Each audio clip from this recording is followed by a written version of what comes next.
नमस्ते दोस्तों, आप सभी का स्वागत है। आज की यह कहानी आपको जिंदगी की कीमत बताएगी। अगर आपके मन में भी इस तरीके के सवाल आते हैं कि मेरी जिंदगी में कोई इज्जत नहीं है, जिंदगी में मेरी क्या वैल्यू है, तो इस कहानी को पढ़ने के बाद आपको इसका उत्तर जरूर मिलेगा। तो आपका ज्यादा वक्त ना लेते हुए इस कहानी को शुरू करता हूँ। मैं सबसे पहले बता दूं कि यह एक काल्पनिक कहानी है, तो आप मुझसे बहस ना करें, लेकिन पूरी कहानी सुनने के बाद आपको लगे कि कहानी अच्छी नहीं है तो कमेंट में जो आपका मन करे वो लिख देना। अब मैं शुरू करता हूँ। दोस्तों, एक बार की बात है। एक बार एक भक्त अपने आराध्य ईश्वर की प्रार्थना कर रहा था। प्रार्थना करते करते वह रो रहा था और उसने कहा कि मेरी जिंदगी में कोई कदर नहीं है, मेरी जिंदगी में कोई वैल्यू नहीं है, मेरा बुरा वक्त चल रहा है, कृपया मुझे कोई रास्ता दिखाएं। तो भगवान ने उसकी सुन ली और उसको एक पत्थर दिया, लाल चमकदार। जी हाँ, लाल चमकदार पत्थर। भगवान ने कहा कि जाओ और इस पत्थर की कीमत पता करके आओ, लेकिन तुम इस पत्थर को बेच नहीं सकते। जब तुम इस पत्थर की कीमत पता करके आओगे तब शायद तुम्हें अपनी जिंदगी की कीमत पता लग जाएगी। वह पत्थर लेकर चला गया। सबसे पहले को एक फल वाले के पास गया। उसने फल वाले को वह लाल चमकदार पत्थर दिखाया और पूछा कि यह पत्थर कितने का है।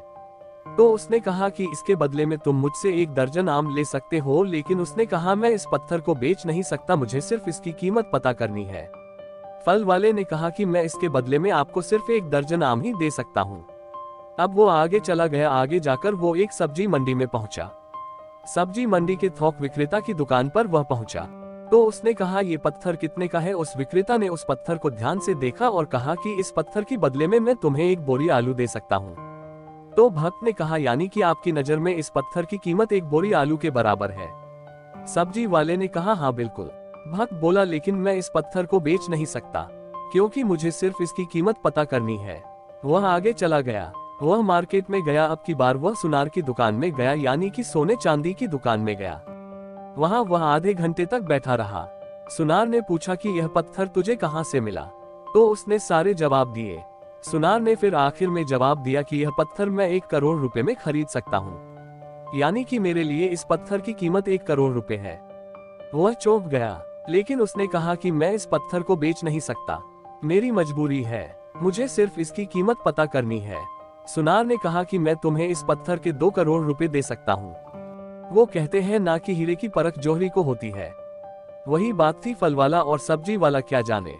सुनार ने आखिर कहा तुम ये पत्थर मुझे दे दो, लेकिन भक्त ने कहा कि नहीं, मैं इस पत्थर को बेच नहीं सकता।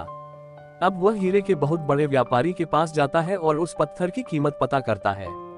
हीरे का व्यापारी उस पत्थर को देखता है और आधे घंटे तक उस पत्थर को वह देखता रहता है।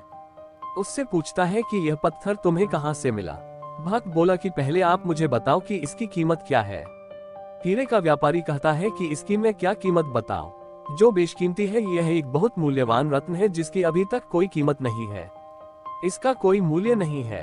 वह उस लाल चमकदार पत्थर को नमन करता है और लाल कपड़े में रखता है और वापस वही बात कहता है कि इसकी कोई कीमत नहीं है, ये बेशकीमती हीरा है। इस दुनिया में जितने भी हीरे हैं उन सब में कीमती रत्न है।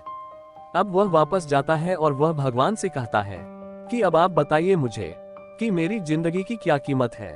तो भगवान ने उसे कहा कि तुम गए थे, एक फल वाले के लिए इस पत्थर की कीमत अलग थी, एक सब्जी वाले के लिए इस पत्थर की कीमत अलग थी, और सुनार के लिए पत्थर की कीमत अलग थी, और हीरे के व्यापारी के लिए पत्थर की कीमत अलग थी।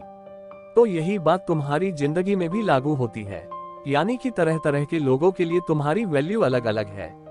तुम्हें अपने आप को निखारना है और अपने आप को संभालना है, अपने आप को बेहतर करते जाना है। जैसे जैसे तुम हीरे को बेचने के लिए आगे बढ़े, वैसे वैसे तुम्हें खुद को संवारने के लिए आगे बढ़ते जाना है।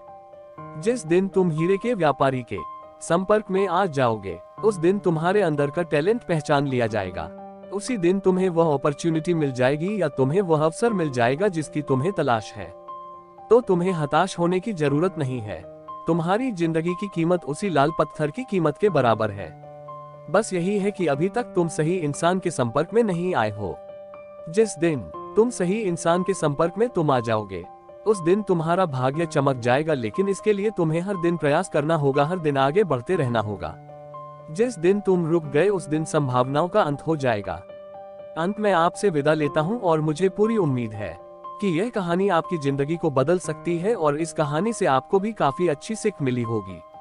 लेकिन वीडियो अच्छी लगी हो तो लाइक जरूर करें और कमेंट के माध्यम से आपकी फीलिंग को साझा करें और अन्य लोगों के साथ शेयर जरूर करें जो सफलता के लिए परेशान है। अगर आप इसी तरह की और भी कहानियों को सुनना चाहते हो तो स्मार्ट मोटिवेशन आपका स्वागत करता है। इस कहानी को पढ़ने के लिए और आपका कीमती समय देने के लिए दिल से आपका शुक्रिया।